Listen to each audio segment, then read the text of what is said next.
Hello and welcome back to Pulp Today. It's been a minute. I took the summer off to get bitten by mosquitoes and let my hair grow back and go through all sorts of fantastic trauma, as I'm sure you all did. And I also took a minute to figure out what I wanted to do with the first episode back, which I think is going to be number 25. Don't hold me to that. I started the series with Dad, with The Tall Dolores, his first novel, and I thought it'd be nice to continue on with one of his. And also thinking about this apocalyptic season we're in and the fact that I was probably going to premiere this episode shortly after the end of the Republican National Convention. So I decided on something apocalyptic and written by my dad.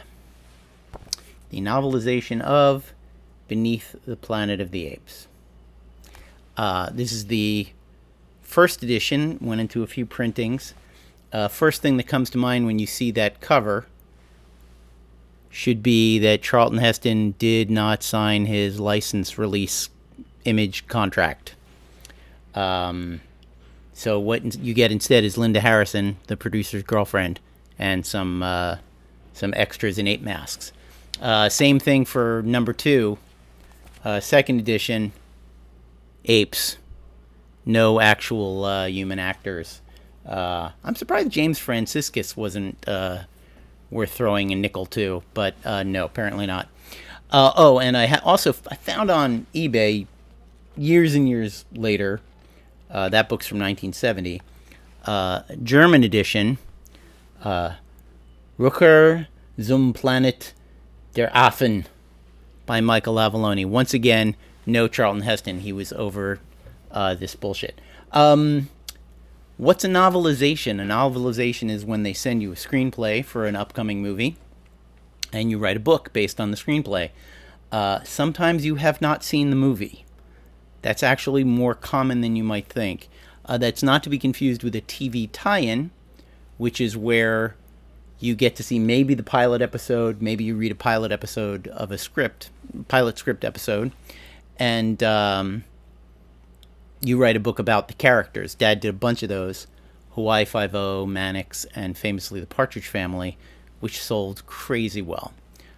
Being in the business of owning a good royalty on something with Susan Day or David Cassidy's picture on it in the early 70s was a good business. From my library, I noticed the second edition copy that I have is one that Dad signed to me in August 9th, 1980. And it says, O.B. Dave. It's a Star Wars reference. For all lovers of Chewbacca types everywhere. Kerchak. XXXXXMA. Kerchak is the great ape from Edgar Rice Burroughs' Tarzan of the Apes. A lot of times when my father and I would speak to one another in front of people, I had to footnote him so people had any idea what we were talking about. So, novelization, Beneath the Planet of the Apes. I'll read from the first edition. One of the real challenges of a novelization is not everything translates well. Not everything that is in a script makes sense on the page. And I actually looked this up last night. The screenplay for Beneath the Planet of the Apes, but not the movie, opens with narration. Spoken narration that's supposed to be on the soundtrack while you're seeing Charlton Heston in the end sequence, which they repeated, from Planet of the Apes. Dad took a really interesting and I think fairly novel approach to that adaptation. Instead of a lot of writers, I think most writers, would have just taken the narration and made that a little prologue before chapter 1, and not tried to work it into a novel. Instead, he went whole hog with the imagery of the post-apocalyptic Earth, and instead he introduces this idea that that the wind is speaking with a capital W. The wind is providing the backstory and the narration. And I love this first chapter. Chapter 1 is Genesis. If you've seen the movie, you will be familiar with the fact that chapter 15 is Armageddon. Here's the first chapter of Beneath the Planet of the Apes, written by Michael Avallone, adapted from the screenplay by Paul Dane, story by Paul Dane and Mort Abrams. Wasteland. Total, glaring, absolute. Stark, terrible. Nothing growing. Nothing moving. Ageless, perpetual silence. Eternal solitude. Only the piercing whine of the dry, nameless wind blowing in from a distantly heard sea. Desolation. A universe of nakedness and nil. Utter, supreme, everlasting. Nothing of life. Only the unrelenting, deathly stillness. The infinity of zero, emptiness, nothingness. This is the planet where man has lost his supreme position in the scheme of things. Listen to the wind. If it could speak, it would tell you of Taylor, the man, the scientist, the space explorer. The scorching, chilling breath of the wind's passage would carry the terrible tale to the walls of infinity, down the endless corridors of that vast timelessness which seems to be the core of the land itself. Listen, the wind. This is the truth eternal. Whatever thinks can speak, and whatever speaks can murder. But what is there to murder in this dead place? There is no answer for the wind. When the astronaut Taylor came first among us from a voyage in outermost space, he perceived that his ship had passed through a fold in the fourth dimension, which is time, and Taylor knew that he was older than when his journey had begun by 2,000 years and 10. The wind whines higher and louder, scoring eerily over a dead landscape. Weird lambent lights suffuse the terrain. There is vast, unearthly brilliance invested in a panorama of nothingness. But in the first days he did not know the name of the planet on which he had set foot, where apes, risen to great estate, had acquired the power of tongues, while man, fallen from his zenith to become a beast of the earth, had lost the means of speech and was dumb. The dead sands remained unmoving. The wind prowled over the monolithic expanse of desert-like desolation and isolation. The unknown lights bathed the wasteland with a dull, inflexible glow. Now, Taylor hated war, and since man had made war upon himself, murdered himself over and over again, ever since the first town was built and burned and bloodied, Taylor believed that the race of man was hopeless. A dead sea, dead like the dead land. The wind stole quietly over the still, stagnant, murky waters. Yet the great apes were hardly better. They put Taylor in a cage as they had once been caged. When he and his woman escaped from the city of the apes into the wilderness called the Forbidden Zone, he found a desert land of rock and stone, barren, unfruitful, devoid of life, and eternally laid waste by man's vilest war in man's history.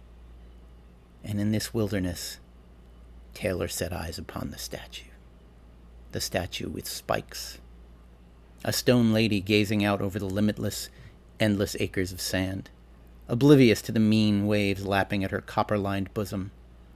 A colossus with upstretched arm, bearing aloft a torch that had lost all its meaning, all its truth, all its light. A long-dead lady of stone eyes, stone ears, and stone senses, whose only companion for an eon had been the wind. And Taylor knew he was back on Earth, an Earth defiled and destroyed by the hand of man. Set this down. Whatever speaks can murder. And Taylor, sliding down from the back of his horse, with the savage woman Nova also dismounting, staggered toward the gigantic spikes upthrusting from the cruel sand and blurted his cry of agony to the unheeding skies all around them. God damn you all to hell! Falling to his torn knees, he buried his head in his hands. Sobs racked his tall, magnificent figure. Nova watched and listened in dumb incomprehension. The dead landscape remained mute. The Statue of Liberty could not hear Taylor weeping. The stone has no heart or soul. It doesn't even hear the wind. That is the first chapter of Beneath the Planet of the Apes by Michael Avallone, and I'm sorry, that's pretty great stuff. It really creates a mood that I think the movie itself fails kind of completely to create through its entire running time. I remember my father took me to see the movie when I was 5, because that's how old I was when it came out. And I got to tell you, that is not a movie for a 5-year-old. Apes on horseback. It's the mutants with their. It's horrible, and it gave me nightmares. And I was thinking about this recently, and I hadn't thought about this in probably 50 years, literally. I remember after Planet of the Apes, my parents, Beneath the Planet of the Apes, my parents took me to a toy store and bought me a fire truck with little toy soldier firemen.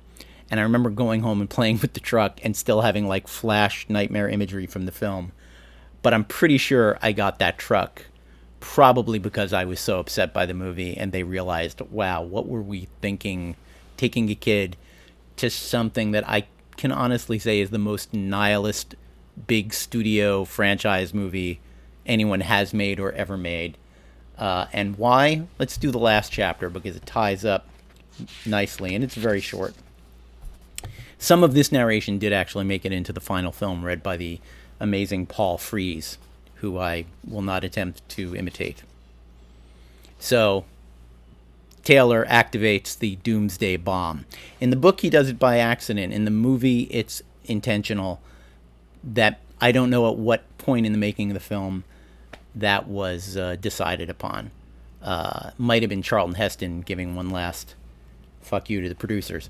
But Chapter 15, Armageddon. Listen, if you have the ears to hear. The wind is speaking again. The universe at present contains billions upon billions of spiral galaxies. In one of them, 1/3 from the edge, is a medium-sized star. Only a small blackened wisp, if the eyes to see it, if you have the eyes to see it or the heart to care, and one of its satellites, a green and insignificant planet, blank, white, glaring, is now dead. Silence. There is nothing more. There is nothing left. It is as it was in the beginning. Wasteland. I mean, fantastic stuff. And one more very nice story about that. I've met a lot of people over the years who this book meant a lot to them. They got it through, I think it was available through the Scholastic Book Service, so people bought it at school, people from my generation and a little older than my generation. And in 95, I was editing my first feature film as an editor. Director was a nice guy named George Saunders, and he had written the film. And we got to talking, and just making conversation. I said, how long you been writing, George? When did you start writing? And he said, well, this is embarrassing, but I was inspired to become a writer by a book I read when I was a little kid. I mean, it's goofy. It was a novelization of a movie, but it was just written in such a stylistic way, and it really showed me that a writer could have a voice. And I think I kind of saw what was coming, and I said, what was the book, George? And he said, Beneath the Planet of the Apes. And I said, go over to my shelf under the A's, and you'll find a copy of it. And he said, oh, you have it too. You must love it too. And he looked closely at the spine and said, oh, is this a relative of yours? And I said, yeah, a very, very close relative. So that's this week's Pulp Today. I haven't done any on-camera drinking. I even, in honor of Taylor, even though it's not an ANSA mug, it's a NASA mug, I made a very nice coffee and vodka thing that I'm drinking. It's got kind of a mocha thing in it. It's got some Kahlua. It's delicious. I will continue after I wrap this up. But anyway, thanks for coming back. Next time, I'm building up the what's the word? The fortitude to dress myself in a tuxedo so I can read you a little Ian Fleming, maybe. But until then, thanks, and see you next time.